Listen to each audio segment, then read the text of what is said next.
হযরত নূহ আলাইহিস সালামের ছেলে কেনান জান্নাতি না জাহান্নামী? বাবা নূহ তো বলেছিলেন ইয়া বুনাইয়ার কাপ মানা। যখন কেনান পানিতে ডুবে যাচ্ছে, নূহ আলাইহিস সালাম বলে, ও আমার কলিজার টুকরা ছেলে, আমার সাথে নৌকায় ওঠ, ইরকাব মানা, আমার সাথে চড় নৌকায়। কেনান জানতো ওই নৌকায় উঠলে একটা টিকিট কাটা লাগে। ওই নৌকার যাত্রী ছিল 40 জন। কোন রিওয়ায়াতে পাওয়া যায় সে নৌকার যাত্রী ছিল মাত্র 80 জন। হযরত নূহ আলাইহিস সালাম তাদেরকে দাওয়াত দিয়েছেন 950 বছর।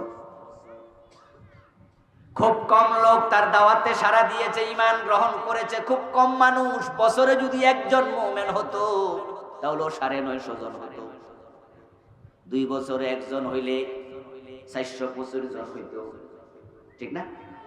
4 বছরে একজন হইলে 212 জন হইতো। 8 বছরে একজন হইলে 106 জন হইতো। হইছে মাত্র 40 জন। এর মানে কি দাঁড়ালো?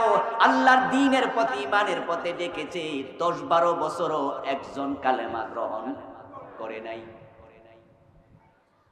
এখন ছেলে কেনান ওই দলে ছিল, এই জন্য ছেলে কেনান জাহান্নামী। বাবা নূহ নবী হইয়াও ছেলের কোনো উপকারে আসবে না। ঈমান নাই, কপালে জান্নাত নাই। হযরত লূত আলাইহিস সালামের স্ত্রী জাহান্নামী, কারণ তিনি ঈমান নেয় নাই, অথচ তার স্বামী নবী। নবীর বউ ঈমান নেয় নাই, অথচ পেটে বাচ্চা নিছে, এক কম্বলের নিচে ঘুমাইছে, স্বামীরে কত যত্ন করে রান্না বান্না করে খাওয়াইছে।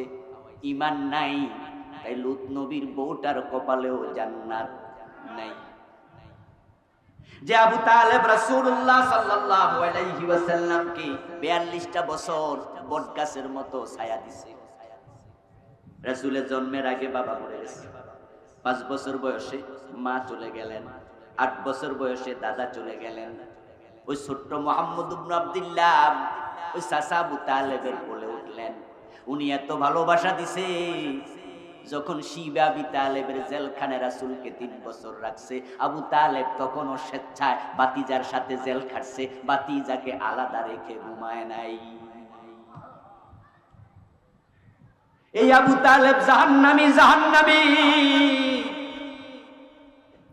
قال النبي صلى الله عليه وسلم أهون أهل النار عذابا أبو طالب وهو منتعل بنعلين يغلي منهما دماغه। সহিহ বুখারীর হাদিস। প্রিয় নবী বলেন, আবু তালেবের পায়ের নিচে জাহান্নামের আগুন দিয়া বানায়া 2টা স্যান্ডেল দেয়া হবে। এতেই উত্তাপের কারণে তার মাথার মগজগুলো টকবক করে করে ছিটতে থাকবে। বিশ্বনবী, মহানবী, দুনিয়ার সবচেয়ে সেরা নবী, ওই চাচা আবু তালেবকে জান্নাতে নিতে পারবে না, কারণ আবু তালেবের ঈমান নাই। এখন আজকের মাহফিলে আমরা যারা আছি, আমরা কি কোন নবীর ভাতিজা? যারা চুপ করে আছেন তারা নাকি কোন নবীর ছেলে, কোন নবীর আত্মীয় স্বজন? তো আত্মীয় স্বজনই জান্নাত পাবে না ঈমান না থাকলে, আর আপনার আমার কি খবর? এই জন্য বন্ধু, ঈমান যদি ভেঙে যায়, এই ভাঙ্গা ঈমান লইয়া আল্লাহর কাছে যাওয়া যাবে না।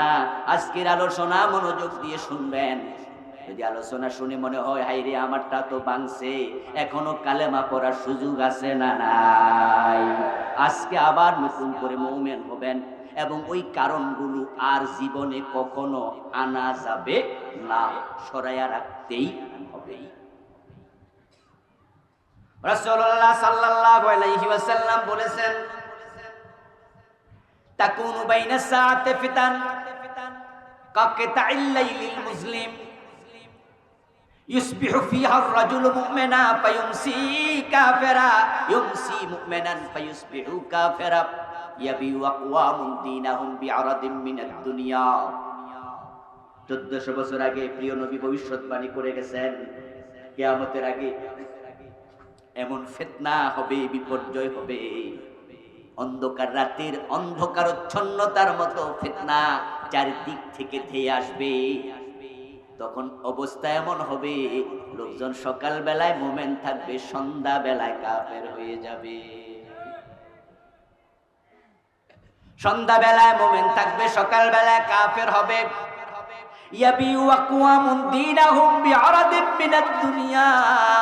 অসংখ্য মানুষ, অসংখ্য জাতি দুনিয়ার ক্ষমতার কাছে, টাকার কাছে, অর্থবিত্তের কাছে তাদের ঈমান তারা বিক্রি করে দিতে থাকবে।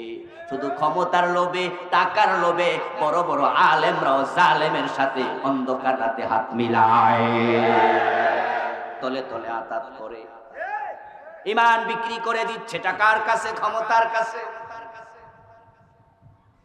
কোরআনের হক কথাটা আপনি বুঝেন, আপনি জানেন, জানার পরেও আপনি শুধু দুনিয়ার আপনার নেতৃত্ব টিকায় রাখার জন্য আপনি কোন যে হুজুর কথা ঠিক, তো কথা ঠিক হইলে আম্মু এখানে চলে আসেন, ওই হুজুর গেলে তো একটু সমস্যা। কথা ঠিক, তো কথা ঠিক হইলে আপনি আমার সাথে বলেন, কোনা হুজুর কইতে গেলে একটু সমস্যা আছে, আপনি তো বোঝেনি আমি ওখানে একটু নেতা, তা আমার ফটটা তো হক বোঝে এমপি, কিন্তু দলের বিরুদ্ধে যাবে, কথা বললে এমপি গিরি থাকবে না। হক বোঝে মন্ত্রী, কিন্তু দলের বিরুদ্ধে যাবে, ওই হক কথাটা মন্ত্রী বললে মন্ত্রিত্ব থাকবে না। হক বোঝেন আপনি, হক কথা বললে ইমামতি থাকবে না। হক বোঝেন আপনি, হক কথা বললে আপনার চাকরিটা থাকবে না। হক কথা বলতে গেলে মামলা খাওয়া লাগবে, আপনি দুনিয়ার কাছে হক না বলে ঈমান বিক্রি করে দিচ্ছেন। ফিতনা আসবে চারদিক থেকে, মানুষ ঈমান হারা হয়ে যাবে চিন্তার কারণে, কর্মের কারণে, কথার কারণে।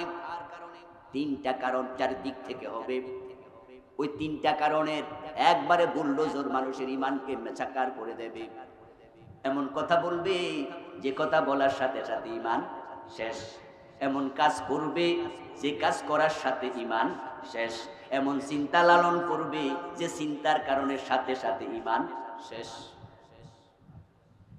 قال النبي صلى الله عليه وسلم يأتي على الناس زمان يجتمعون في المساجد ليس فيهم مؤمن।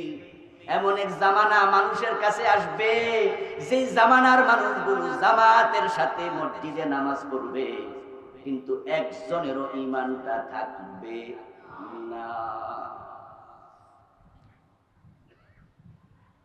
কি ভবিষ্যৎবাণী রাসূল করলেন, বড় জঘন্য, বড় ভয়ঙ্কর ভবিষ্যৎবাণী। জামাতের সাথে নামাজ পড়বে, ইয়াজতামিউন, আলেম ওলামা হযরতেরা একটু বলুন তো, এক বছর না বহু বছর? ফিল মাসাজিদ, মাসাজিদ শব্দটা এক বছর না বহু বছর? তাহলে রাসূল বলতেছে এমন অনেক লোক থাকবে, এমন অনেক মসজিদ থাকবে, জামাতে নামাজ হয়েছে, একজনেরও ঈমান নাই, ঈমান তারা ভেঙে ফেলেছে।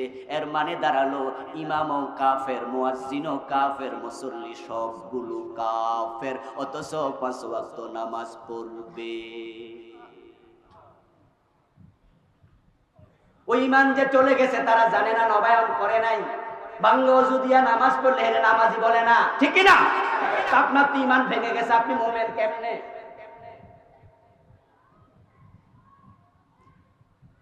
ও বন্ধু, বাংলাদেশের মুসলমানেরা মক্তবে ওযু ভাঙ্গার কারণ শিখে, নামাজ ভাঙ্গার কারণ শিখে, মাদ্রাসাগুলোতে রোজা ভাঙ্গার কারণ শিখায়, কিন্তু ঈমান কোন কোন কারণে ভাঙ্গে, ঈমান ভেঙে যায়, এই কারণ হাজার হাজার না লাখ লাখ মুসলমান জানে না।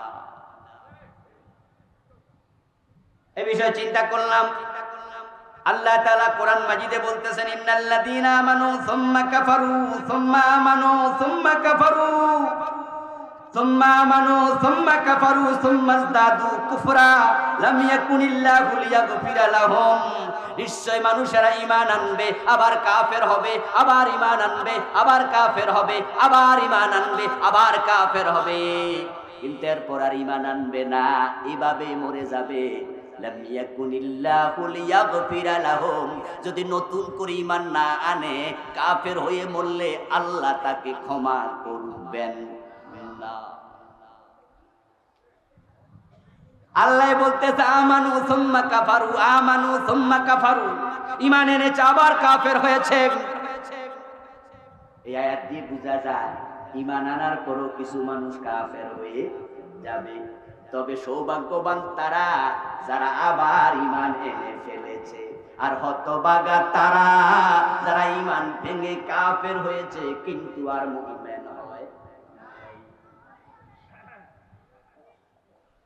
এখন কোন কোন কারণে ঈমান ভেঙে যায় তা নিয়ে আমি গবেষণা শুরু করলাম।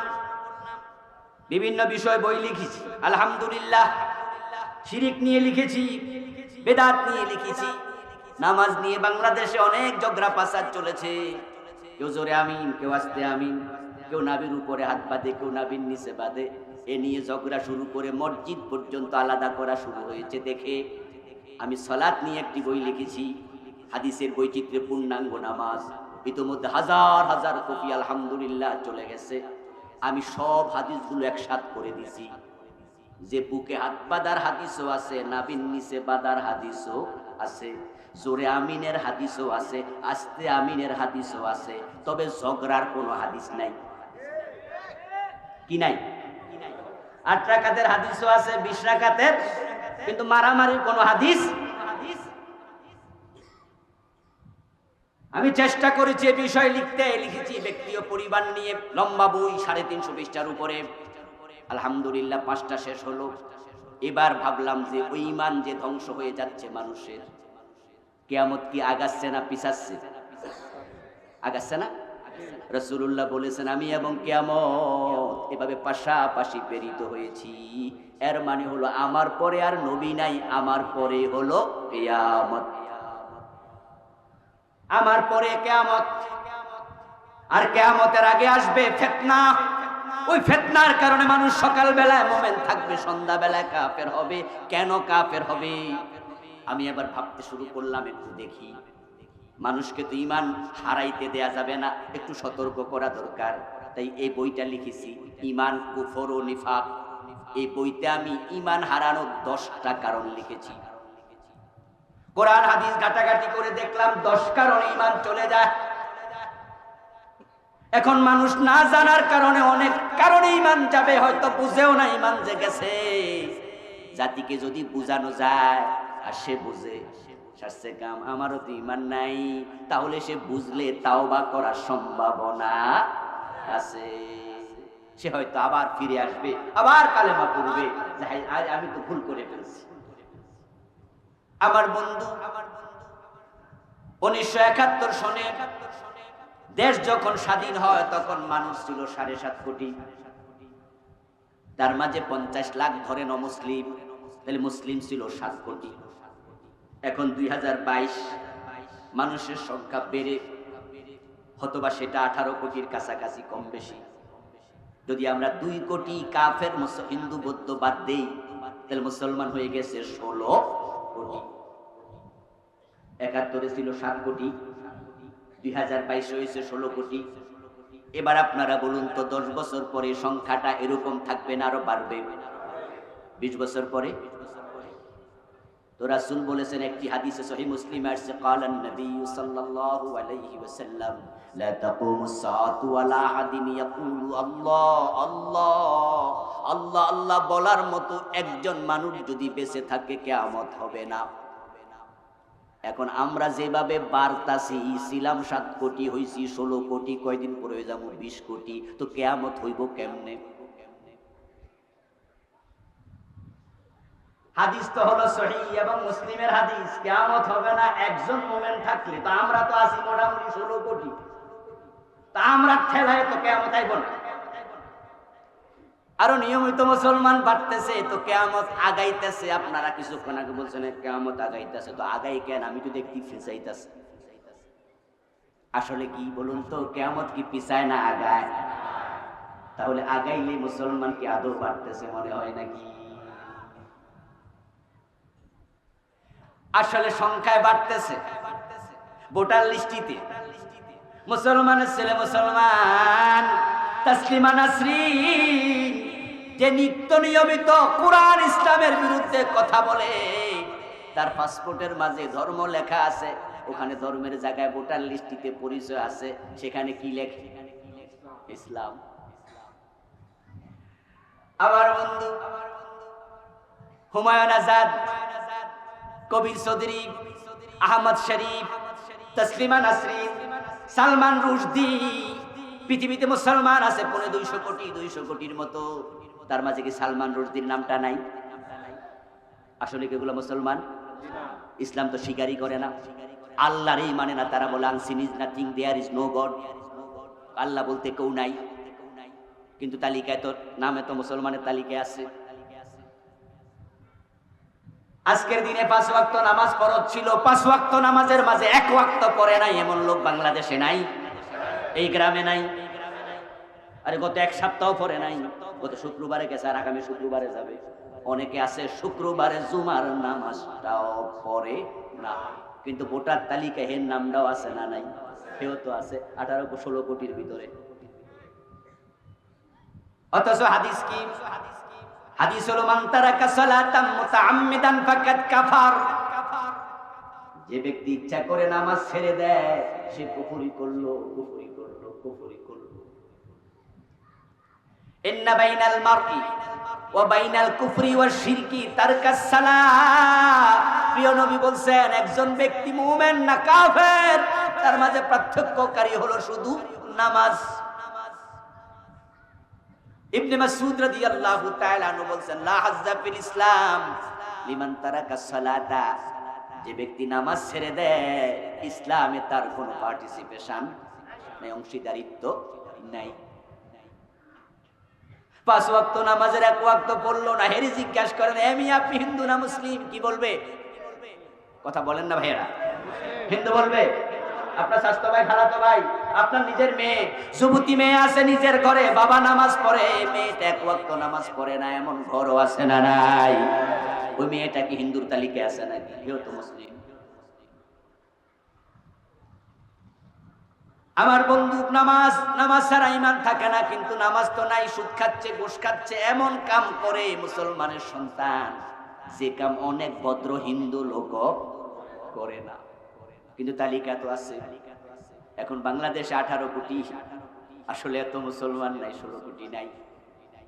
এগুলো হলো কাজীর গরুর মতো, কিতাবে আছে গোয়ালে নাই।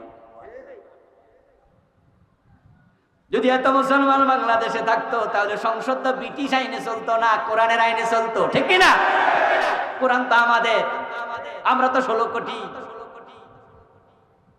আমাদের নবী মুহাম্মদুর রাসূলুল্লাহ সাল্লাল্লাহু আলাইহি ওয়াসাল্লাম যখন মদিনা রাষ্ট্র চালাইছে, মন মতো আইন বানাইছে না কোরআন মতো চালাইছে?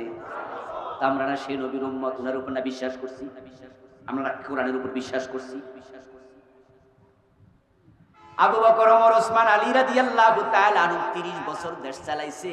হযরত ওমর তো অর্ধ দুনিয়ার সম্রাট ছিলেন। কবি নজরুল বলেছেন অর্ধ পৃথিবী করেছো শাসন, দোলার তখ্তে বসে, খেজুর পাতার প্রাসাদ তোমার বারে বারে গেছে খসে। হযরত ওমর অর্ধ দুনিয়া চালাইছে। আজকের ইতালি রাজধানী কি? রোম। তৎকালীন রোম সাম্রাজ্য পৃথিবীর সবচেয়ে শক্তিধর সাম্রাজ্য ছিল। আরেকটা ছিল ইরানের পারস্য সাম্রাজ্য। একটার প্রেসিডেন্ট ছিল খসরু পারভেজ, সে ছিল আপনার পারস্যের প্রেসিডেন্ট। আর রোমের প্রেসিডেন্ট ছিল কে? হেরাক্লিয়াস। নাম শুনছেন না? হেরাক্লিয়াস ছিল রোমের প্রেসিডেন্ট। তৎকালীন দুনিয়া আমেরিকা, আজকের আমেরিকার মতো। পারস্য ছিল আজকের ইংল্যান্ডের মতো, তামাম দুনিয়াকে দাবড়ায়া বেড়াচ্ছে। কিন্তু হযরত ওমরের সময় সে রোম, সে পারস্য ইসলামের অধীনে চলে আসছে। স্পেনে কালেমার পতাকা উঠেছে 700 বছর, কালেমার পতাকা পথ করে উড়েছে।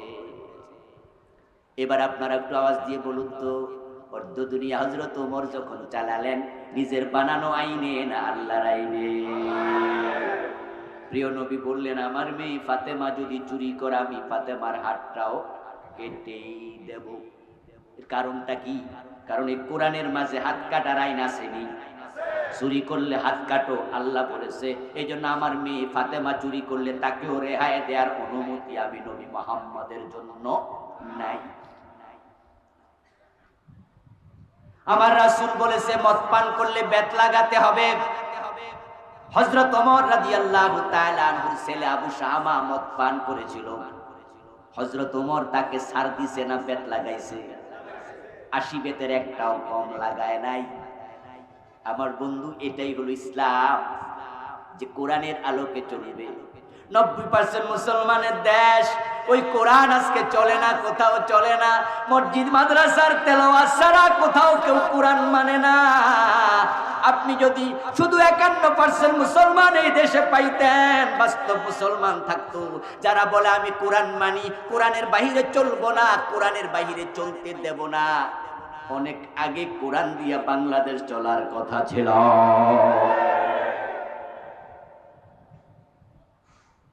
এখন আমরা কিছু মানি, কিছু মানি না। কোরআন আমরা মানি না, এটা কিন্তু আমরা বলছি না, বরং আমাদের অবস্থা হলো আমরা কিছু মানি, সুবিধা আছে যতক্ষণ, কোরআন মানে ততক্ষণ। আর যদি নিজের অসুবিধা হয়, এবার দুনিয়ার অসুবিধা হোক, ব্যক্তিগত অসুবিধা হোক, বৈষয়িক অসুবিধা হোক, দলীয় দৃষ্টিভঙ্গি হোক, তখন আমরা আস্তে করে চুপ হইয়া যাই, তখন ওখানে আর কোরআন মানি না। এবার মাসআলা শুনুন, কোরআনের ব্যাপারে মাসআলা হলো কিছু মানেন, কিছু মানেন না, আল্লাহর কসম আপনি মুমিন না। আল্লাহ তাআলার ফতোয়া, এটা আমার ফতোয়া নয়। ঈমান আপনার ভেঙে গেছে, আপনি কোরআনের কিছু মানলেন, কিছু মানলেন না। আল্লাহ তাআলা বলেন ইয়াকুলুনা নুমিনু বিবাদিন ওয়া নাকফুরু বিবাদিন ইউরিদুনা ইয়াত্তাখিযু বাইনা যালিকা সাবিলা উলাইকা হুমুল কাফিরুনা হাক্কা। তারা কিছু বলবে মানি, আবার কিছু ক্ষেত্রে বলবে সব কি আর মানা যায় নাকি? কইটা ওইটা মানেন না, কয় হুজুর আমরা কি আর সব পারিনি? মানে না, মানে না, মানে না, সুবিধা অসুবিধা। আমার আল্লাহ বলেন কিছু মানবা, কিছু মানবা না, মাঝামাঝি থাকতে চাও বুঝি? মাঝামাঝি কোনো রাস্তা নাই, রাস্তা মাত্র দুইটা, ফারিকুন ফিল জান্নাহ ওয়া ফারিকুন ফিস সাঈর। একটা রাস্তা গেছে জান্নাতের দিকে, আর একটা গেছে জাহান্নামের দিকে। এই দুইটার মাঝখানে কোনো রাস্তা নাই।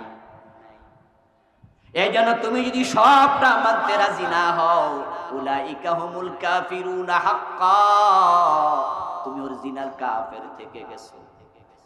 আমার প্রিয় ভাই, কোরআন মানার ব্যাপারে, হাদিস মানার ব্যাপারে একজন মুমিনের বক্তব্য হবে শুধু একটা, ঈমান ধরে রাখতে চাইলে, ভাঙতে যদি না চান, ভঙ্গের কারণগুলো আমি একটু পরে বলছি, অসুবিধা নেই তো, তাড়াহুড়া দরকার নাই। ঈমান ধরে রাখতে যদি চান, আপনি একটা ব্যাপারে একমত হন, তাহলে আর ভাঙবে না। সে মতটা আল্লাহ কোরআনে বলছেন ক্বালু সামি'না ওয়া আতা'না। যারা প্রকৃত মুমিন হবে তাদের বক্তব্য হবে আল্লাহ এবং রাসূলের কথা শুনলাম এবং মানলাম। তারা সব জায়গায় বলবে আমার আল্লাহ বলেছে, রাসূল বলেছে, মানতে আমার কোনো আপত্তি নাই। আজ যেখানে উল্টা বলবে সেখানে ঈমান শেষ। 100টা ব্যাপারে আপনারে প্রশ্ন করা হলো, 99 প্রশ্নের জবাবে আপনি বলছেন ইয়েস ইয়েস ইয়েস, শুধু একটা প্রশ্নের জবাবে বলেছেন নো। এই নো বলার সাথে সাথে ঈমান শেষ। ঈমান হলো অঙ্কের মতো, 10 লাইনের অঙ্কে কেউ 10টা ভুল করেছে সে পাবে 0, কেউ 5টা ভুল করেছে সে পাবে, কেউ 9 লাইন ঠিক করছে, 1 লাইন ভুল করছে, সে কত পাবে? ঈমান এমনই জিনিস, এক জায়গায় নো বলবেন ঈমান শেষ। আরে ভাই, নো তো আপনি আমি বলবোই না, বলার তো অনুমতি নাই। মানবো কি মানবো না একটু চিন্তা ভাবনা করে দেখি। আল্লাহ কোরআনে বলেন তাহলে তুমি কাফের, এর মানে আমি আল্লাহর কথা মানতে গিয়া চিন্তা করার অধিকারও তোমার নাই। তুমি শুধু বলবা শুনলাম আর মানলাম। আরে আপনি ভাবছেন কি হুজুর, তাহলে ইসলাম তো কঠিন হয়ে গেল। আমি বলবো দোস্ত, আল্লাহ তোমার জান্নাত দিতে আল্লাহ বাধ্য না। তুমি যদি আল্লাহরে না মানো, আল্লাহরে মানার মতো আল্লাহর কোটি কোটি গোলাম আছে না নাই? আর তুমি যদি আল্লাহ থেকে বঞ্চিত হও, তুমি হতভাগা। আল্লাহ ছাড়া তোমার আর কোনো দ্বিতীয় আল্লাহ নেই। তাই তিনি সার্বভৌমত্বের মালিক, সাবরেন্টির মালিক। উনি যা বলবে মানতে দেরি করা যায় না, দেরি করতে পারবে না। ছোট্ট করে বুঝার জন্য একটা শব্দ বলি, ক্ষমতার সাবরেন্টির মালিক আল্লাহ। একটু হা না ভাবছেন ইমানটা কেন চলে যায়? কারণ তিনি ব্যক্তিত্বের এত বেশি। কয়দিন আগে আমাদের প্রাণিং প্রধানমন্ত্রী একটি কথা বলেছেন, আপনারা দেখেছেন সাংবাদিক সম্মেলনে।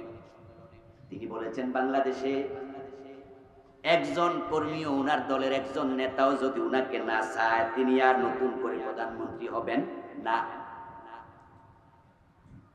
কথা বুঝছেন? উনার দলের কোন নেতা যদি উনাকে আর না চায়, উনি প্রধানমন্ত্রী হবে না। আচ্ছা, উনার দলের লোকদেরকে যদি বলা হয় কোন কোন নেতা উনারে চান না, হাত তোলা দেন। দরে কয়জনে হাত তুলব? কারণ জানে যে তুললে হে চাকরি, এর যে নেতাগিরি আছে এইটাই শেষ। তো হে কি নেতাগিরি আড়াইব? এই জন্য একজন নেতাও বলবে না। এবার বলুন তো, সব নেতা কি আদৌ প্রধানমন্ত্রী কলিজা থেকে ভালোবাসে? দুই একজনকে উল্টা পাল্টা নাই, কিন্তু হেও হাত তুলবে না। ক্ষমতা এত মারাত্মক জিনিস। এবার বলুন তো, প্রধানমন্ত্রীর ক্ষমতা বেশি না আল্লাহর বেশি? কত বেশি? কত বেশি? কত বেশি? তুই আল্লাহর কথা মানতে দেরি করলে ঈমান থাকবে কেমনে? তোমারে আল্লাহ জান্নাত কেন দিবে? وَلَهُ أَسْلَمَ مَنْ فِي السَّمَاوَاتِ وَمَنْ فِي الْأَرْضِ طَوْعًا وَكَرْهًا। কোরআন মাজিদ আল্লাহ তাআলা বলতেছেন, আমি আল্লাহরে তুমি চিনো, আমি তো সেই আল্লাহ। আসমান এবং জমিনে যত মাখলুক আছে সবাই ইচ্ছা অনিচ্ছা আমার কাছে আত্মসমর্পণ করে ফেলেছে। লা শামসু ইয়ামবাগি লাহা আন তুদরিকাল কামার ওয়ালাল লাইলু সাবিকুন নাহার। আমি তো সেই আল্লাহ, যে আল্লাহ সূর্য বানায়া, আমি সূর্যরে বলেছি এই জায়গায় উঠবা, ওই জায়গায় ডুববা। আমার কথার বাহিরে সূর্য এক সেকেন্ড লড়াচড়া করে না। ওই সূর্য হলো পৃথিবীর তুলনায় 13 লক্ষ গুণ বড়। তার সূর্যের চেয়ে পৃথিবী কত ছোট। পৃথিবীর তুলনায় এশিয়া মহাদেশ কত ছোট। এশিয়া মহাদেশের তুলনায় বাংলাদেশ কত ছোট। বাংলাদেশের তুলনায় গাজীপুর জেলা কত ছোট। গাজীপুর জেলার তুলনায় এই থানা কত ছোট। এই থানার তুলনায় ইউনিয়ন কত ছোট, গ্রাম কত ছোট, আপনি কত ছোট। সূর্য আপনার চেয়ে কত বড়। ওই সূর্য আল্লাহর কথার বাহিরে চলে না। আপনি চলবেন, এই অধিকার আপনারে দিল কে?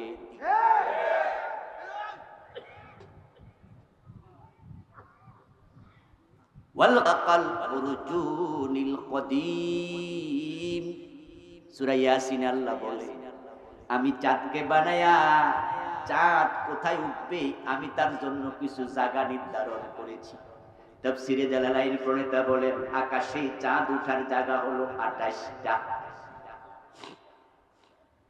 মাস যদি 30 হয় তাহলে 2 দিন চাঁদ ওঠে না, কারণ তার জন্য মঞ্জিল নাই, তাই সে লুকায়া থাকে। 2 দিন হয় অমাবস্যা। মাস যদি আরবি 29 হয় তাহলে একদিন চাঁদ ওঠে না, কারণ তার জন্য মঞ্জিল কয়টা? এইমাত্র ওয়াজ করলাম, ভুলে গেল হবে। কয় মঞ্জিল? তো মাস তো 29, আর একটা তো নাই, চাইছে উঠবেই না। আল্লাহর কথার বাহিরে চুপি চাপি কোনা দিয়া উঠতে গেছে, এমন হবে না। আল্লাহ কয়, আমি তাকে বানায়া 28টা নির্ধারণ করে দিয়েছি। তারপরে কোন দিন কোথায় উঠবে ওইটাও আমি নির্ধারণ করেছি। ওই চাঁদ আমি আল্লাহর কথার বাহিরে এক চুল পরিমাণ নড়াচড়া করে না। আর বেটা, তুই চাঁদের তুলনায় ফুটটুকু, তুই নরস কেন? আর নড়লে বেহেশত দিব কেন? এই জন্য আল্লাহ কোরআনে বলছেন, মা কানা লিমুমিনিন ওয়ালা মুমিনাতিন ইযা কাদাল্লাহু ওয়া রাসূলুহু আমরান আইয়াকুনা লাহুমুল খিয়ারাতু মিন আমরিহিম। একটু আওয়াজ দিয়ে বলেন সুবহানাল্লাহ। সুবহানাল্লাহ।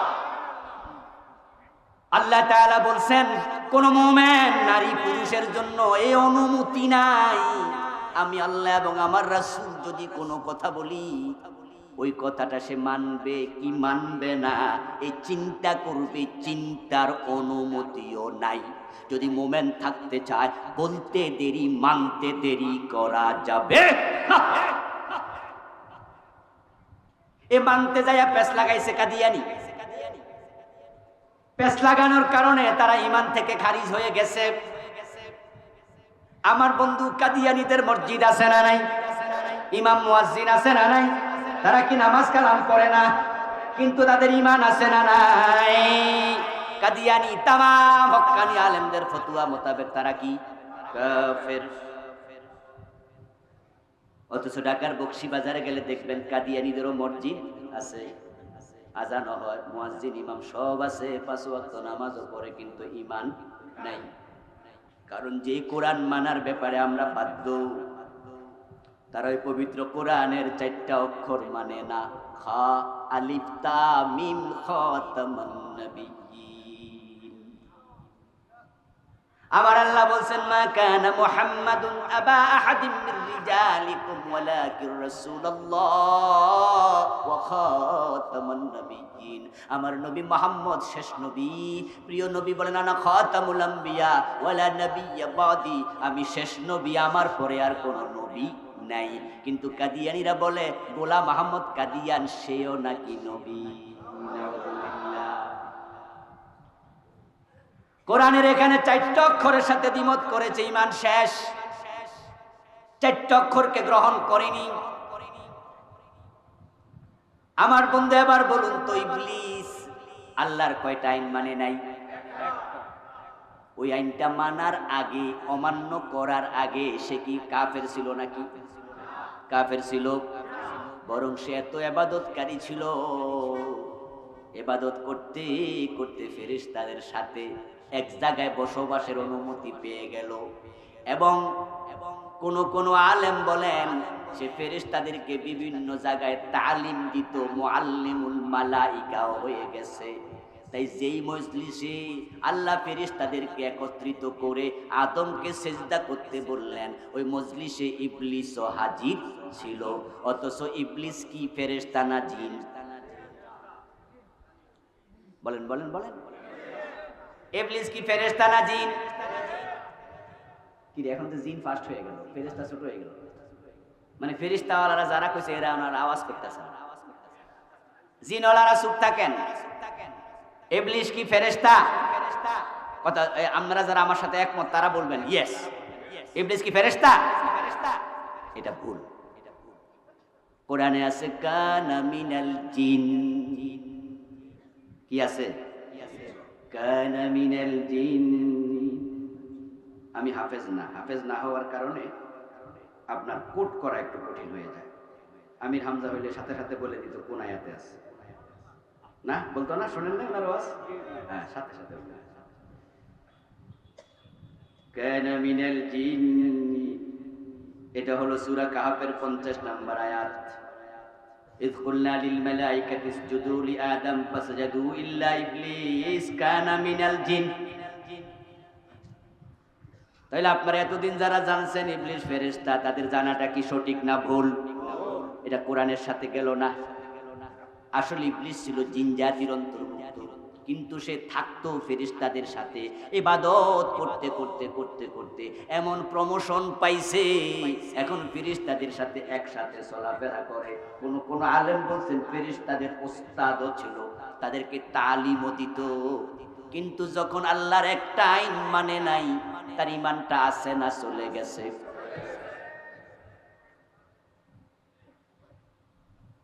আল্লাহ বলেছে আদমরে সেজদা করো, ইবলিস মানলো না, ঈমান চলে গেল। সে আল্লাহ বলে চোর ধরে হাত কাটো, ডাকাত ধরে শুলে দাও, জেনা করলে পাথর মারো, পুরুষ যদি অবিবাহিত হয় 100 বেত লাগাও, আল্লাহ রাসূল বলে মদ পান করলে 80 বেত লাগাও। এই জাতীয় ডজন ডজন আইন আছে। আমার আল্লাহ বলেছেন আলা লাহুল খালকু ওয়াল আমরু, সাবধান, সৃষ্টি যার, আইন চলবে তার। ইনিল হুকমু ইল্লা লিল্লাহ, আল্লাহ ছাড়া কারো হুকুম চলে না, চলবে না। ইবলিস মানে না একটা, আর আমরা মানি না কয়টা?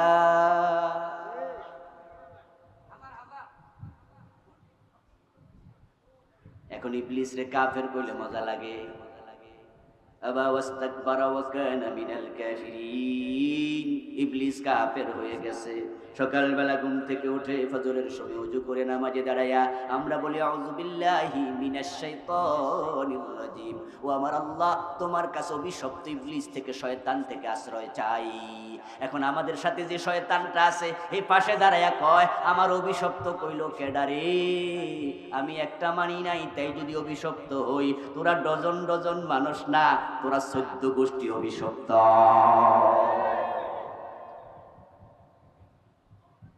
ও বন্ধু, এক একজন এক এক ট্র্যাকে পড়ে, এক একজন এক এক পেছে পড়ে ইমান হারাবে। কেউ কথা বলে ইমান হারাবে। রাসূলুল্লাহ বলেন ইন্নাল আবদা লা ইয়াতাকাল্লামু বিল কালিমাতি মিন সাকাতিল্লাহ লা ইউলকি লাহা বালা ইয়াহবি বিহা ফি জাহান্নাম।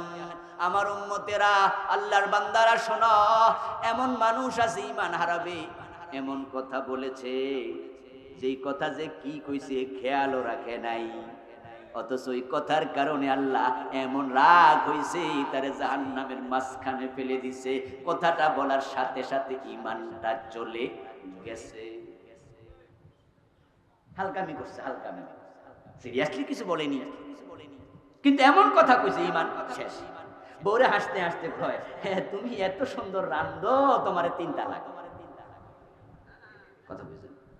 বউ কইল আচ্ছা রানসি বালা, তো তুমি তালাক দিলা কেন? কই বেশি খুশি ঠেলাই দিস।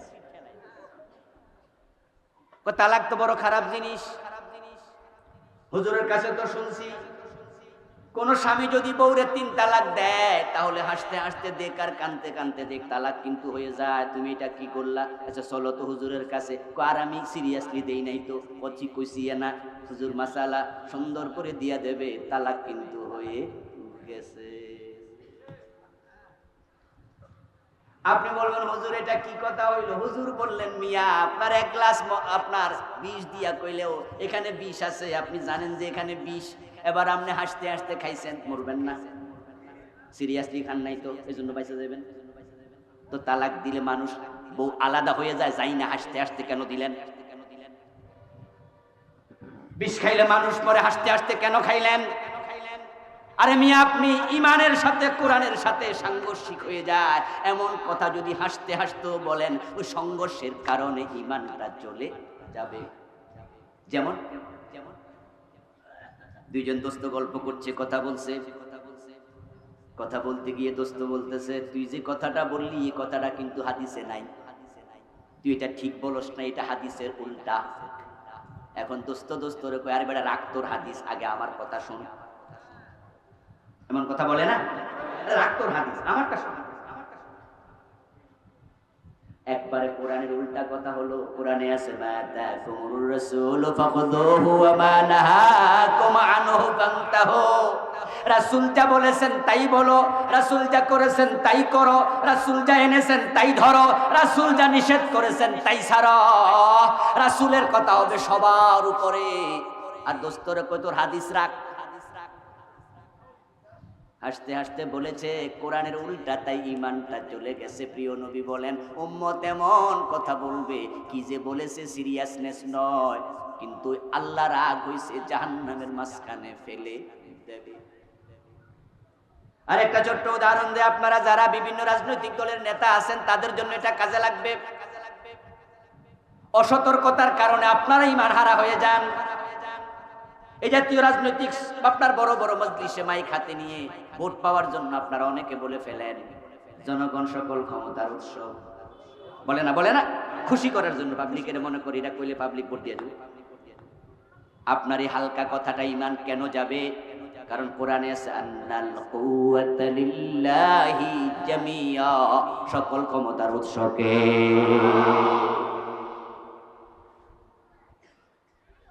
আপনি বলবেন জনগণ আমাদের ভোট দিয়া বানায় তাই আমরা বলছি। আমি বলতে চাই ও বন্ধু, না না না, আল্লাহ তোমারে জনগণের মাধ্যমে বানাইছে। এই জন্য কোরআনে আছে কুলিল্লাহুম্মা মালিকাল মুলকি তুতিল মুলকা মান তাশা, বলো রাজাদিরাজ আল্লাহ, ক্ষমতা তোমার হাতে, বিয়াদিহিল মুলক, বিয়াদিহিল মুলক, তাবারাকাল্লাযী বিয়াদিহিল মুলক। কুলিল্লাহুম্মা মালিকাল মুলক, রাজত্বের মালিক আল্লাহ তুমি। তুতিল মুলকা মান তাশা, তুমি যাকে চাও রাজত্ব দাও। আবার ওয়া তানজিউল মুলকা মিম্মান তাশা, আবার তুমি রেগে গেলে যে নমরুদকে রাজত্ব দিছ, হেরে আবার জুতার বাড়িও খাওয়াইছ। যে ফেরাউনের রাজত্ব দিছ, তারে আবার পানির মাঝেও চুবাইছ। দুই বন্ধু গল্প করছে, গল্প করতে গিয়ে বলতেছে, ভাই তুমি তো ভালো, তুমি তো হজ করছো, যাকাতও দাও, নামাজও পড়ো, রোজাও রাখো, কিন্তু তুমি ইসলাম সংসদে আদালতে মানো না, ওই কাজটা কেন করো না? আমি তো এই কাজটাও করি। তখন কই, আরে মিয়া সব জায়গায় ইসলাম ইসলাম করো না, এমন কথা বলে না, হালকা হালকা করে কয়, আরে সব জায়গায় ইসলাম। অথচ কোরআনে আল্লাহ বলছে উদখুলু ফিস-সিলমি কাফা, ইসলামে তুমি পুরা প্রবেশ করো। তুমি আছো যেখানে ইসলাম থাকবে। ইসলাম আপনার জীবনের কোথায় নাই? কোন জায়গায় নাই আপনি বলুন তো? টয়লেটে ঢুকতে ইসলামের আইন আছে না নাই? ঘুমানোর সময় আছে না নাই? খাওয়ার সময় আছে না নাই? ও বন্ধু, টয়লেটে ঢুকতে বাম পা, বের হতে ডান পা, খাওয়ার সময় বিসমিল্লাহ, ডান হাতে খাবার খাও, ঘুমানোর সময় ডান কাতে ঘুমাও, ইভেন হাঁটার সময় কোন পাশে চলবেন সেটাও ইসলামে আছে না নাই? থুতু ফেলার সময় কিভাবে ফেলবেন সেটাও আছে না নাই? তো ইসলাম কোথায় নাই? কোথায় নাই? তুমি আছো যেখানে ইসলাম থাকবে সেখানে। তাই যখনই বন্ধু বলল সব জায়গায় ইসলাম ইসলাম করিও না, তখন তার ঈমানটা শেষ। এমন কিছু কাজ মানুষ করে যেই কাজের কারণে ঈমান চলে যায়। মসজিদে গিয়ে আল্লাহরে সিজদা দেয়, আবার মাজারে যাইয়া পীরের সিজদা দেয়, দরবারে যাইয়া পীরের সিজদা দেয়। এমন কিছু নামাজিও বাংলাদেশে আছে না নাই? মসজিদে গিয়ে আল্লাহরে সিজদা দিল, মাজারে যাইয়া পীরের পায়ে সিজদা দিল। এখন সিজদা দিল কয়জনকে? কয়জনকে? অথচ ইবাদতের মালিক কে? এখন দুইজনকে ইবাদত করলো, সিজদা দিল, ঈমান আছে না গেছে? এটার নাম হলো শিরিক। আগেরটা ছিল কুফর। ঈমান ভাঙ্গে মোট 10 কারণে, তার মাঝে 1 নাম্বার কারণ কুফর, 2 নাম্বার কারণ হলো শিরিক। এই যে দুইজনরে সিজদা দিল, শিরিক হয়ে গেল। এখন যেই লোক পীরের পায়ে সিজদা দেয়, সে জুমার দিন কি মসজিদে আবার যায় নাই? ছেলে মেয়ে হয় না, না হওয়ার কারণে আল্লাহর কাছে চাইতে চাইতে এক পর্যায়ে আর আল্লাহর কাছে চাইয়া ভরসা পায় না। অনেক চাইছি, মা বাবারে কইছি দোয়া করতে, তারাও করেছে, কত রকমে চাইছি আল্লাহর কাছে, হুজুরেও কইছি, হয় না, হয় না।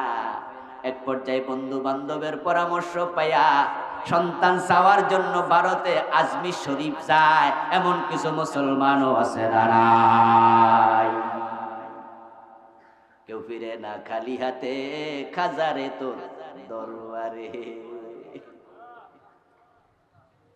শিরিক মানুষ করে ঈমান হারাচ্ছে, শিরিক করলে ঈমান শেষ। শিরিক এবং ঈমান, কুফর এবং ঈমান এক কলবে কখনো একত্রিত হবে না। আগুন এবং পানি যেমন আলাদা, শিরিক, ঈমান এবং কুফর সম্পূর্ণ আলাদা। এখন শিরিক না বুঝার কারণে আমি কিছু বক্তাকে পর্যন্ত, আলেমকে পর্যন্ত দেখি দিব্যি শিরিক করছে। বোঝে নাই ঈমান হারাচ্ছে। রাসূল যে বলেছে ঈমান হারাতে হারাতে এমন হবে যে মসজিদে ইমাম সাহেবেরও ঈমান থাকবে না, মুয়াজ্জিনও কাফের, ইমামও কাফের, একটারও ঈমান থাকবে না। মানে কি? বিশ্বনবীর কথা কখনো অমূলক হতে পারে না, অবশ্যই সেটা হবে এবং হচ্ছে। বক্তাকে আমি দেখেছি মাহফিলে, উনি গাইতেছে, গতবারই গাইছে, আল্লাহর দন রাসূলকে দিয়া আল্লাহ গেছে গায়েব হইয়া। রাসূলের দন খাজা লইয়া শুয়ে আছে আজমিরে, কেউ ফিরে না খালি হাতে, খাজা বাবার দরবারে।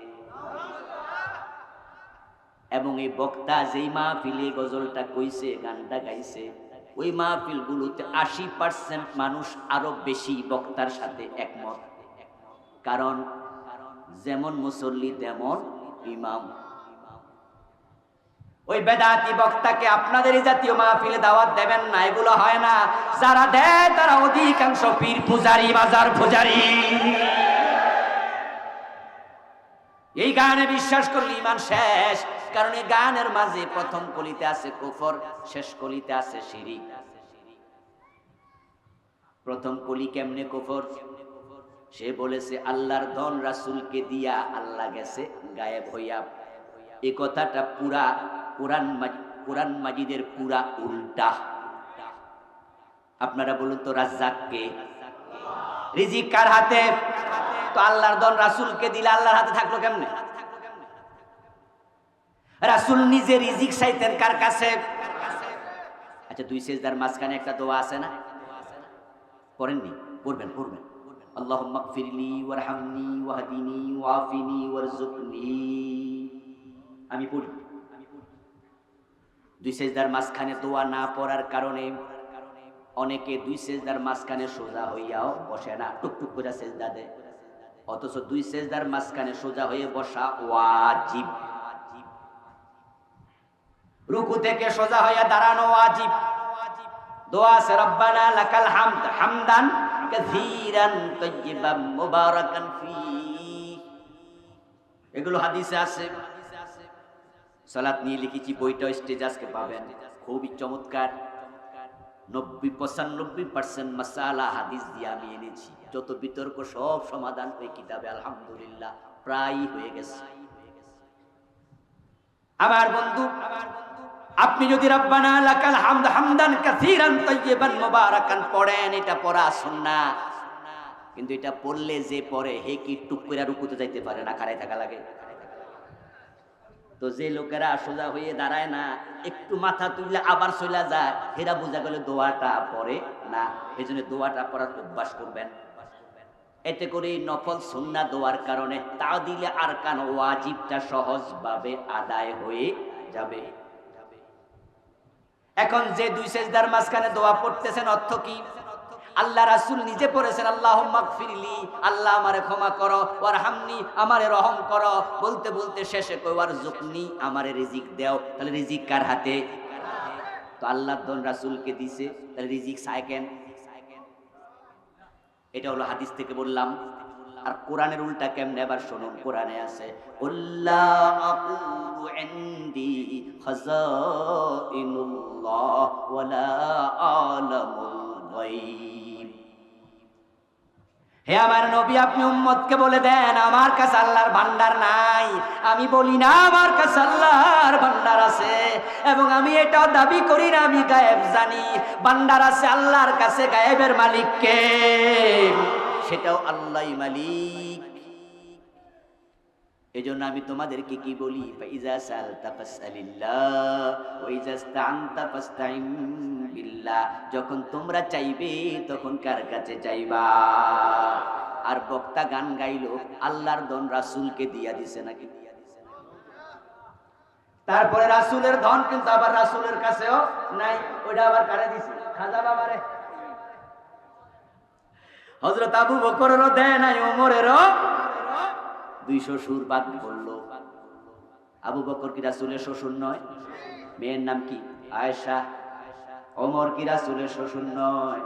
মেয়ের নাম হযরত হাফসা রাদিয়াল্লাহু তাআলা আনহুমা। এখন 200 সুরকেও রাসূল দিল না।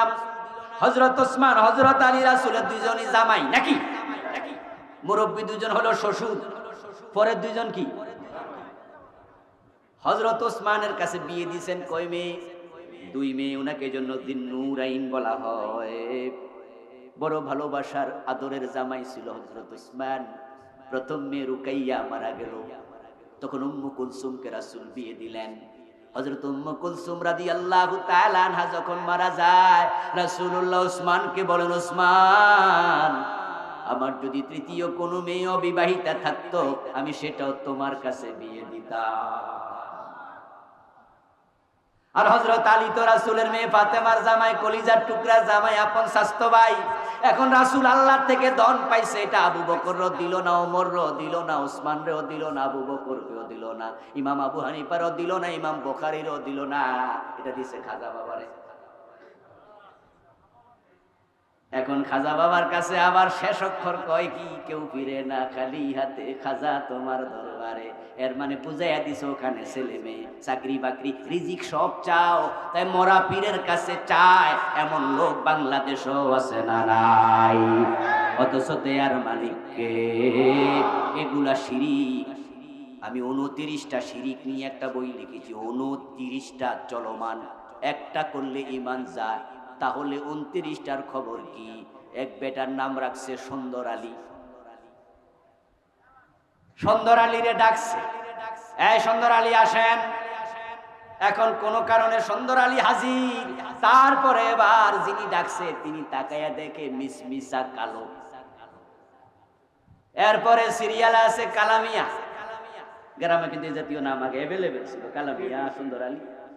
এখন যে ডাকতেছে হে মনে মনে ভাবে, সুন্দর আলী যদি এমন হয়, কালামিয়া যে কেমন আল্লাহ জানে। একটা শিরিক করলে ঈমান যায়, 29টা চলমান। বাঁচতে হলে জানতে হবে, আপনার কবরে আপনি যাবেন, আমি যাব না, আমার কবরে আপনি যাবেন না। তে কুফর নিয়ে মরলে উপায় নাই, শিরিক নিয়ে মরলে উপায় নাই। 3 নাম্বার কারণ হলো নিফাকে ইতিকাদি। যদি কেউ অন্তরে মুনাফিকি লালন করে, তার ঈমান থাকে না। এই বইটা আমি লিখেছি, মুনাফিকের 28টা আলামত আপনার ভিতরও থাকতে পারে, একটা থাকলেও বিপদ। এই জন্য নিফাক থেকে নিজেকে পবিত্র করতেই হবে। 4 নাম্বার কারণ, আল্লাহ বান্দার মাঝে মাধ্যম সাব্যস্ত করলে ঈমান চলে যাবে। কিছু লোক এমন আছে এত নাদান, ওরা বড় কাঁঠালটা পীর সাহেবের বাড়িতে নিয়ে দৌড় মারে, মা বাবারে খাওয়ায় না। নিজের বউ দিয়া পীরের পাটি পায়, এমন মুরিদ আছে না নাই? এবং ফিরের মনে করে ফির জান্নাতের মালিক। ফির কইয়া দিছে আমার কাছে মুরিদ হলে নামাজ কালামও লাগে না, আমি তো আছি। তেমন মুরিদও বাংলাদেশে আছে, পীরের কথা শুনে নামাজ কালামও পড়ে না। দোতারা বাজায়, দোতারা বাজায়, গান গায়, বড় চুল রাখে, মাঝে মাঝে গাঁজা খায়, বিড়ি টানে। জিজ্ঞাসা করবেন, ও মিয়া বেহেশতে কি যাইবা নাম? মুস্কি হাসে দিয়া কয়, কোন কি? এটা তো অনেক আগে কনফার্ম করছি। আপনি হয়তো বিস্মিত হবেন। তাকে জিজ্ঞাসা করবেন, কস কিরে তুই তো পিছল খাইয়া পড়লো পশ্চিম দিকে, কথা কনে কাইত হইয়া দক্ষিণ দিকে পড়স, অর্থাৎ জুমার নামাজও তো পড়স না, তুই কেমনে জান্নাতে যাবি? তুই বলে কনফার্ম করছস কেমনে রে? দোতরা কাঁদে নিয়ে গানে গানে শোনাবে, আছেন আমার মুক্তার, আছেন একটা গান, আছেন আমার ব্যারিস্টার, শেষ বিচারের হাইকোর্টেতে তিনি আমায় করবে পার, আমি পাপী তিনি জামিনদার। টনটনা টনটন মনের সুখে গান গায়, দোতারা বাজায়, পীর সাহেবকে মাধ্যম বানাইছে। আল্লাহর কাছে চায় না, পীরের কাছে চায়। তুমি যদি মাধ্যম সাব্যস্ত করো, তোমার ঈমান চলে যাবে। তারা যুক্তি দেয়, হাকিমের কাছে সরাসরি যাওয়া যায় না, উকিল লাগে। আল্লাহ বড় হাকিম, উনার কাছে যাইতো মাধ্যম লাগে। নাউযুবিল্লাহ। অথচ কোরআনে আছে ফাজকুরুনি আযকুরকুম, তোমরা আমারে স্মরণ করো, আমি আল্লাহর সাথে সাথে তোমাদেরকে স্মরণ করব, মানে তোমার ডাকে আমি সাড়া দেব। উদউনি আস্তাজিব লাকুম। আল্লাহ কোনো মিডিয়া রাখে না, মাধ্যম রাখে না। আল্লাহ তাআলা বলে আমার কাছে চাও, আমি ডাইরেক্ট দেব, কোনো মাধ্যম লাগে না। বান্দার সাথে আল্লাহর সম্পর্ক সরাসরি হয়। রাসূলুল্লাহ বলেছেন, বান্দা যখন নামাজে দাঁড়ায়, নামাজে দাঁড়ায়া বান্দা বলে আলহামদুলিল্লাহি রাব্বিল আলামিন, আরশে আজিম থেকে আল্লাহ ডাইরেক্ট কথা বলে, হামেদানি আব্দি ইযা ক্বালার রহমানির রহিম। আল্লাহ বলে আসনা আলাইয়া আব্দি ইযা ক্বালা মালিকি ইয়াউমিদ্দিন। আল্লাহ বলে মজ্জাদানি আব্দি। তাই হাদিস হলো, যখন কোনো ব্যক্তি নামাজে দাঁড়ায় ইযা কামা আহাদুকুম ফি সালাতিহি ফাইন্নাহু ইউনাজি রাব্বাহু রাওয়াহুল বুখারী। প্রিয় নবী বলেন হলো বান্দা তার রবের সাথে কথা বলা শুরু করে।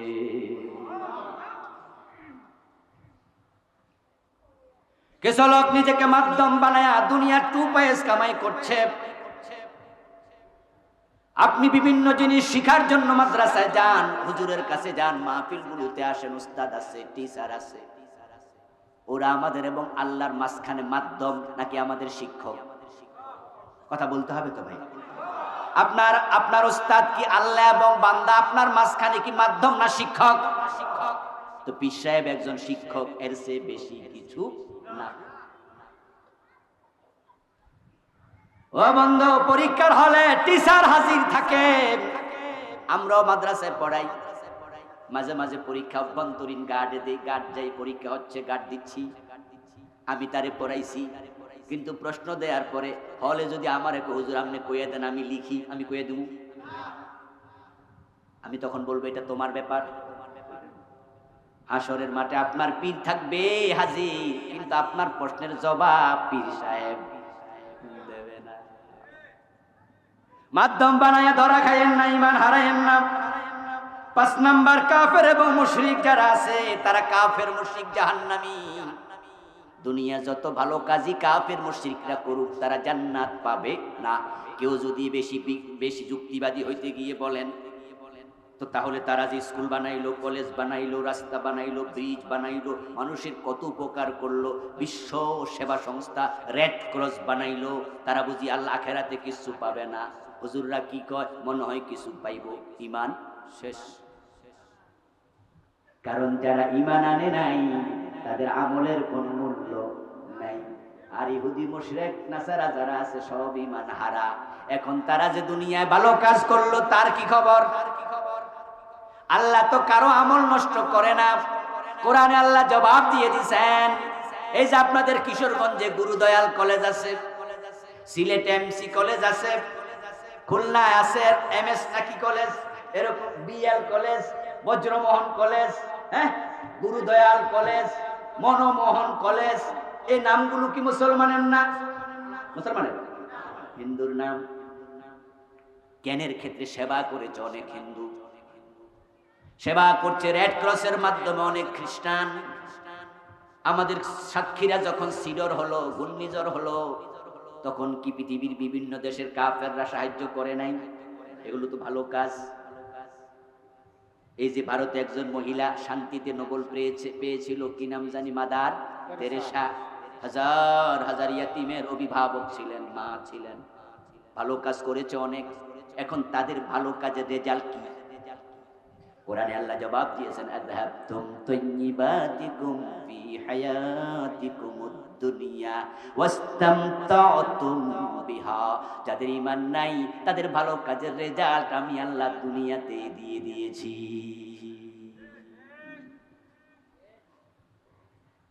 এরপরের নাম্বার হলো 6 নাম্বার, রাসূলুল্লাহ সাল্লাল্লাহু আলাইহি ওয়াসাল্লাম ব্যতীত অন্য কাউকে আদর্শ মনে করলে ঈমান থাকবে না। তাই জীবনের সব জায়গায় আদর্শ একজন, তিনি মুহাম্মাদুর রাসূলুল্লাহ। এখন এখানে কিন্তু অনেকেই ধরা খাইয়া গেছেন। এই জন্য মাঝে মাঝে আমরা বিভিন্ন ব্যানারে দেখি আমি অমুকের আদর্শের সৈনিক। বলে না সে বোঝে নাই কি বলেছে। অথচ দুনিয়াতে পারফেক্ট মানুষ একজন, পরিপূর্ণ মানুষ একজন, নিষ্পাপ বেগুনা, সব গুণে শ্রেষ্ঠ শুধু একজন, তার নাম হচ্ছে মুহাম্মাদুর রাসূলুল্লাহ। তাই ব্যক্তিগত জীবন, পারিবারিক জীবন, রাষ্ট্রীয় জীবন, আন্তর্জাতিক জীবন, অর্থনীতি, সমাজনীতি, স্বরাষ্ট্রনীতি, পররাষ্ট্রনীতি, বিচারনীতি, শিক্ষানীতি, সব জায়গায় আদর্শ হবে মুহাম্মদ সাল্লাল্লাহু আলাইহি ওয়াসাল্লাম। রাজনীতির ক্ষেত্রে অন্য কেউ, ঠিক না? না, এখানেও উনার চেয়ে বড় রাজনীতিবিদ পৃথিবীতে আর কে আছে? এখন যদি আপনি অন্য কাউকে আদর্শ মনে করেন, ঈমান শেষ, সাবধান। 7 নাম্বার, ইসলামের কোন বিধানকে পছন্দ করা। শিক্ষিত কিছু মানুষ আছে যারা এই কাজ করে ইমান হারায়। জেনারেল লোক, কম শিক্ষিত লোক, সাধারণ মানুষরা এই ক্ষেত্রে ওই বুঝি না, তারপর হুজুর কইছে, কোরআনে আছে, এটাই ঠিক, হে যুক্তি খাটাইতে যায় না। কিন্তু যেই মাত্র ঢাকা ইউনিভার্সিটির প্রফেসর হইয়া গেছে, উনার তো পার মাটিতে পড়ে না। উনি ভাবে এ মৌলবীর কথা শুনবো কেন, ইসলামের সব ভালো লাগে, তবে এটা ভালো লাগে না। যদি কোরআনের ইসলামের একটা বিধান অপছন্দ করেন, ঈমান শেষ। আরে আপনার এত পণ্ডিত হইতে কইছে কেডা? আপনি তো সামান্য জানেন, আপনাকে আল্লাহ কি জানতে দিয়েছে? কোরআনে আছে, ওয়ামা উতিতুম মিনাল ইলমি ইল্লা কলিলা। আমি তোমাকে ইলম দেই নাই, তবে দিয়েছি যত সামান্য। ততটুকু শিখে আপনি অহংকারী হইয়া গেছেন, এটা ভালো লাগে না, ওইটা মন মতো হয় নাই। ও মিয়া, যেখানে আপনি বুঝবেন যে এটা আমার সাথে যায় না, আমার চিন্তায় ঢোকে না, আমিও তো বুঝি কম কিছু বেশি কিছু, তবে আমার চিন্তায় যায় না, সেখানে আপনার বক্তব্য হবে এটাই ঠিক, হয়তো আমার বুঝের মাঝে গোলমাল আছে। ফাওকা কুল্লি যী ইলমিন আলীম, সব বিষয়ে তুমি পণ্ডিত মনে করিও না। ও আমার প্রিয় ভাই ইউনিভার্সিটির প্রফেসর, আপনাকে বলছি, আপনাকে আমি সম্মান দিয়ে বলছি, আপনি জানেন ঠিক, কিন্তু বলুন তো আপনার চেয়ে বেশি জানে এমন মানুষও দুনিয়া আছে না নাই? তো আপনি না জানলে জানতে চান, আপনি কেন বললেন এটা ভালো লাগে না? এই জন্য যেখানে আপনি থেকে যাবেন, কোরআন পড়তে যাইয়া দেখবেন মাঝে মাঝে আপনি আর বুঝেন না। যারা জেনারেল শিক্ষিত ভাইয়েরা আছেন, আমরা উৎসাহিত করছি, আপনারা তাফসীর পড়ুন, হাদিস পড়ুন, কিন্তু কিছু হাদিস পড়তে যাই আপনি দেখবেন যে প্যাঁচ ট্যাঁচ লেগে যাইতেছে। কিরে, আগের হাদিসটা পড়লাম একরকম, পরেরটা পড়ি উল্টা। আচ্ছা, রাসূল কি দুই রকম কথা কইতে পারে নাকি? আরে কি হইল ঘটনা কিরে? তখন আপনি এবার ভাববেন, হুজুররা হাদিস পড়তে কইয়া তো ফেসে ফেলাইছে, আগে পড়ি না, এটা ভালো ছিল। এই ক্ষেত্রে আপনার প্রতি আমার পরামর্শ, যেখানে আপনি থেকে যাবেন ওই মাসালা জানার জন্য আরো পণ্ডিত লোক আছে, তার কাছে যাবেন। ফাসআলু আহলায যিকরি ইন কুনতুম লা তা'লামুন। লিকুল্লি ফান্নিন রিজাল, তুমি যা জানো না, যে জানে তাকে জিজ্ঞাসা করো, কারণ প্রত্যেক সাবজেক্টের জন্য আলাদা আলাদা পণ্ডিত আছে না নাই?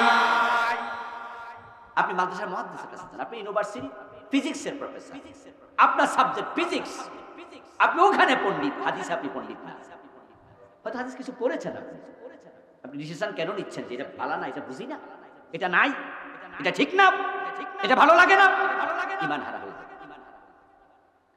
আমরা যখন কোথাও যাই, দূরে যখন যাই, আমার দাওয়াত দিয়ে নিচ্ছে, আরে ভাই মাহফিলে আমি হাজার হাজার লোককে এলেম দিতে আইছি, জানাইতে আইছি, বাবা রে বাবা আমি কত বড় পণ্ডিত, অথচ আমি রাস্তায় চিনি না।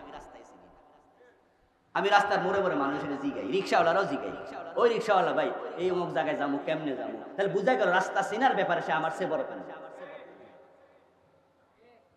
কিন্তু আমি যদি মনে করি আমি হাজার হাজার লোকেরা বুঝামু, আমি আবার কারে জিগামু, ওই ড্রাইভার চলতে থাকো, তাহলে দেখা যাবে ঘুরতে ঘুরতে রাত শেষ মাহফিল। আর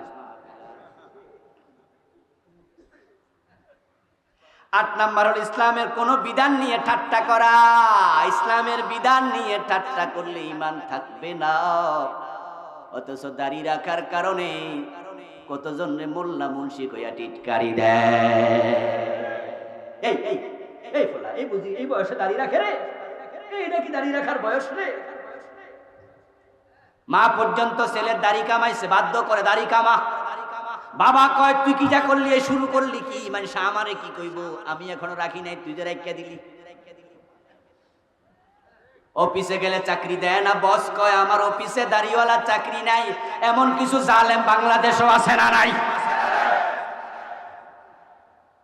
দাড়ি রাখার কারণে এমপ্লয়কে চাকরি থেকে বাদ দিয়ে দিয়েছে, নতুন এমপ্লয় দাড়ি রাখার কারণে নেয় নাই। বোর্ডে ইন্টারভিউতে চমৎকার রেজাল্ট করেছে, ভাইভাতেও প্রশ্নের উত্তরগুলো সুন্দর করে দিয়েছে।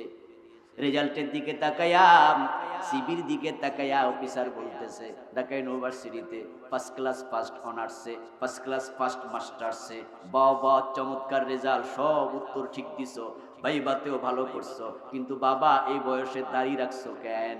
আস্তাগফিরুল্লাহ। তোমার ঈমান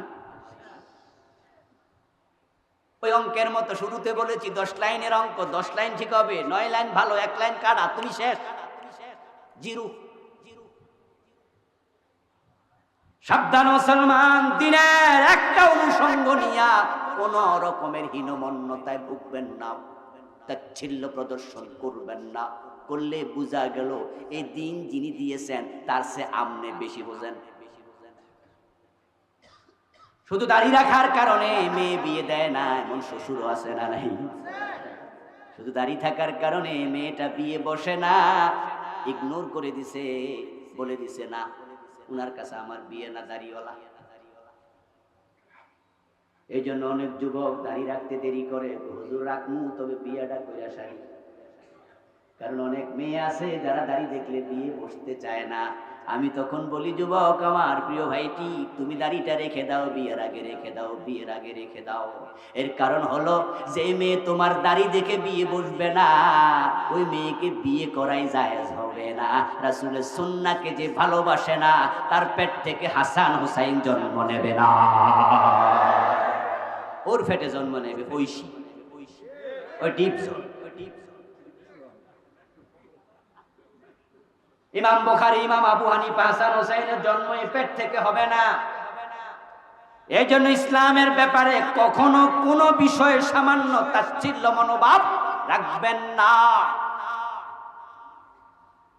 9 নাম্বার, মুসলমানের বিরুদ্ধে কাফের মুশরিকদেরকে যুদ্ধকালীন সময়ে সহযোগিতা করলে ইসলামের বিরুদ্ধে অবস্থান নেওয়া হয়, তাই ঈমান থাকে না। সাধারণ সময়ে অমুসলিমকে সহযোগিতা করা জায়েজ। অমুসলিম ভিক্ষা চেয়েছে, ভিক্ষা দেন। অমুসলিম রক্ত দরকার, হাসপাতালে দৌড় মারেন, রক্ত দেন। অমুসলিমকে বিপদে সাহায্য করেন, বাড়িতে আগুন লাগছে, পানি লইয়া দৌড় মারেন, হেল্প করুন। ইসলাম মানবতার ধর্ম। কুনতুম খায়রা উম্মাহ উখরিজাত লিন-নাস, আল্লাহ বলেছে তোমরা সেরা জাতি, তোমাদেরকে মানুষের কল্যাণের জন্য আমি আল্লাহ বানাইছি। কিন্তু যদি কাফের মুসলমানের যুদ্ধ শুরু হয়, তখন কোন কাফেরকে সাহায্য করা যাবে না, কারণ বেড়া তখন সাহায্য পাইয়া উল্টা তলোয়ার চালাবে। কিন্তু আমরা কি দেখেছি, ইরাক যখন আক্রান্ত হয়, আফগানিস্তান যখন আমেরিকা আক্রমণ করে, মুসলিম বিশ্বের অনেক নেতা তলে তলে আমেরিকাকে সাহায্য করেছে। 10 নাম্বার, যদি কোনো ব্যক্তিকে শরীয়তের গণ্ডির বাহিরে থাকা যায় এমন ধারণা আপনার ভিতরে আসে, ঈমান শেষ। পীর সাহেব পর্দা করে না, মহিলা মুরিদ বানায়। মুরিদকে আমি বললাম, ভাই আমার, আপনার পীর তো পর্দা করে না, রাখেন তো আপনার চোখ আর হুজুরের চোখ।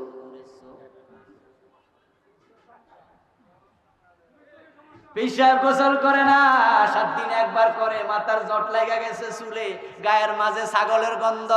পীর সাহেব নামাজও পড়ে না, তার পিছনে 10 জন 12 জন ঘুরতেছে। ও আপনার পীর তো বেনামাজি। নামাজের মতো নামাজ একবার পড়লেই চলে। মুরিদ নামাজ পড়ে, পীর নামাজ পড়ে না। জিজ্ঞাসা করলে আমার পীর সাহেব মক্কা শরীফে ফিরে আসে, 5 ওয়াক্তই পড়ে, তবে আমরা দেখি না উনি মক্কা শরীফে জামাতের সাথে।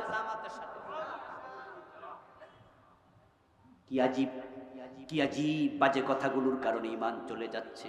এই 10টা কারণে ঈমান যায়। বিস্তারিত বইটাতে লিখেছি, স্টেজে কিছু বই পাবেন ইনশাআল্লাহ। দেওয়ার পরে শিরকের উপরে, বেদাতের উপরে, সালাতের উপরে, পরিবারের উপরে, মিরাজের উপরে মোট 6টি বই আমার আছে। নেয়ার দাওয়াত রেখে, আহ্বান রেখে আজকের মতো শেষ করছি। বিশাল মাহফিল, উঠবেন না প্লিজ।